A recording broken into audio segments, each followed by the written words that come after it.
Hey everybody, welcome to What the Flick. The affair continues. Bibbs, Alonso, we're not having one. But they are on Showtime. Shh, take a look. We don't know anything about each other. Well, let's keep it that way. Do you consider yourself a good person? I don't believe there are good people and bad people. I think we're all just doing our best to get by. Mrs. Soloway, would you mind? I just have a few more questions.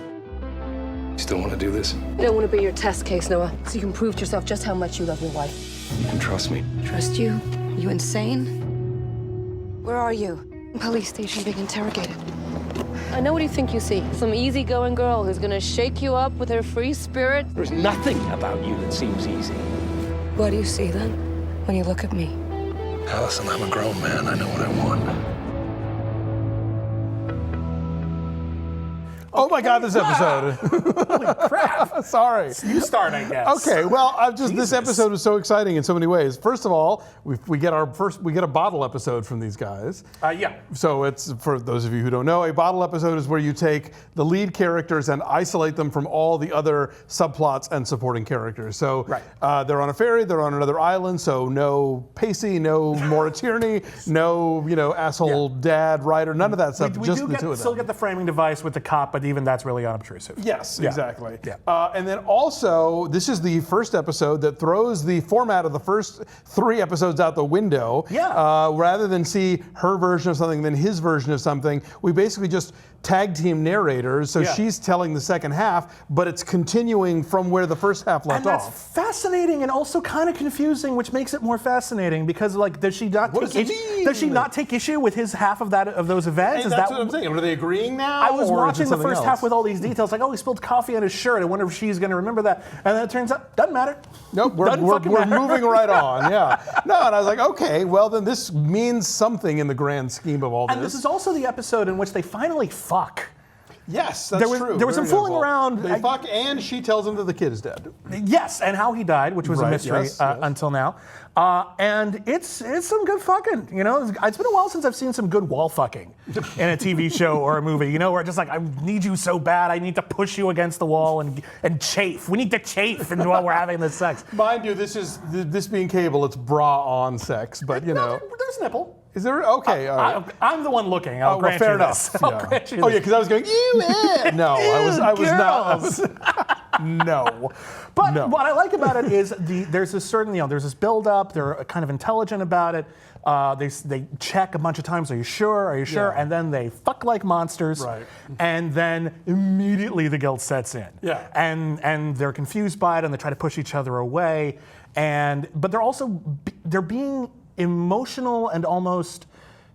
And yet mature about it at the same time. They're trying to articulate their feelings. They're trying to be fair, and that's something so refreshing in this sort of thing. They're not stumbling blindly in terms of like, I'm going to destroy my marriage for this passionate. No, like they're both very clear about what they wanted, what they want to have happen, what they don't want to have happen, and it's all just a matter of negotiating and figuring out how do we cross this boundary and that boundary without this other thing happening, and what's your intention? Well, it's your intention. And it's always interesting once there's always all of this. Sort of not quite throwing caution to the wind, but this giddy excitement about it before you actually consummate an affair, whether you're supposed to be having it or not. And then afterwards, like, oh, I got that out of my system. Oh, crap. Well, this might not have been worth it. 30 seconds later. And then also, there's this thing where they just keep looking at each other and there are all these really comfortable silences. And then the uncomfortable silences kick in and you realize that you're worried about expectation and how people are looking at you now. Not just after you have sex, but also after you reveal more personal things about yourself. And it's really, really, really, really interesting. No, and I mean, you're right. The sex itself is done in a very intimate way, but I also, you don't see a lot in movies and TV, the idea of somebody who can't get dressed fast enough. We've had that experience where somebody's like, wait, no cuddle? They're just out of there so fast. Usually they just leave. I like the no cuddle bit. I think that's the part that seems you're not much of a cuddler, are you? I have a speculation, but they made a big thing out of Grandma is sick. I'm wondering if he's going to come back from the affair next episode to find out he missed her dying. Yeah, well, right? that's a possibility. Although, frankly, it's not like they were tight, you know. No, but like it'll be like another thing. But Like you you weren't weren't here. here, You yeah. weren't here. You weren't here for your family. You weren't here at this big moment. Where were you? I was fucking this hot chick. I was researching a book. Yeah, it was really important. I had another lighthouse to go look although they could have called back, I suppose. So I guess that probably doesn't make a lot of sense. Probably would have. He probably would have had like, you have 50 unanswered messages. Oh, Right. fuck, Jesus. Yeah, there's a lot of, you know, this show has always been sort of threading with a little like, who's the sitter and what's the investigation, you know, and so that continues. I think every time the show answers something, it's going to throw out another crumb of, wait, what, huh? Like that we don't know yet. And this is the first time we've seen someone lie about what they're doing, where they've been in a way that could come back and haunt them. Like, oh, how do you know Allison? Oh, she's a friend of my wife. They do yoga together. Yeah, that seemed like for a really bad author kind of fib. I mean, look, just say, oh, she saved my kid from choking at the restaurant. Good answer, right? And You know, unassailable. Exactly. It's like there's nothing fishy about that, you know. It did lead to a good speech about why fucking is better than yoga. And I agree. Well, yes. I agree, as you can tell. Yeah, Dave said, this thinks that's funny. this stranger has given him tacit permission to continue with his affair. Thank you, stranger lady. Thank you, stranger lady.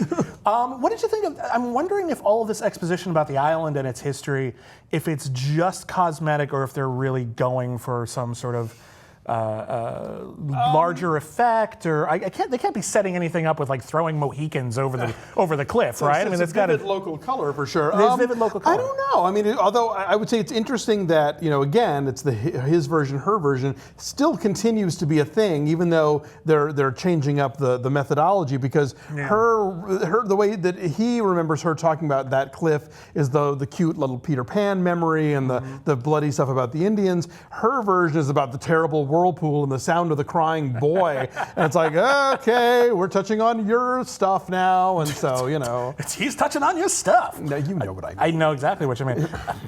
But I want to talk a bit more about the framing device. We learned a couple of things in this framing device. It really does seem like she is hiding something.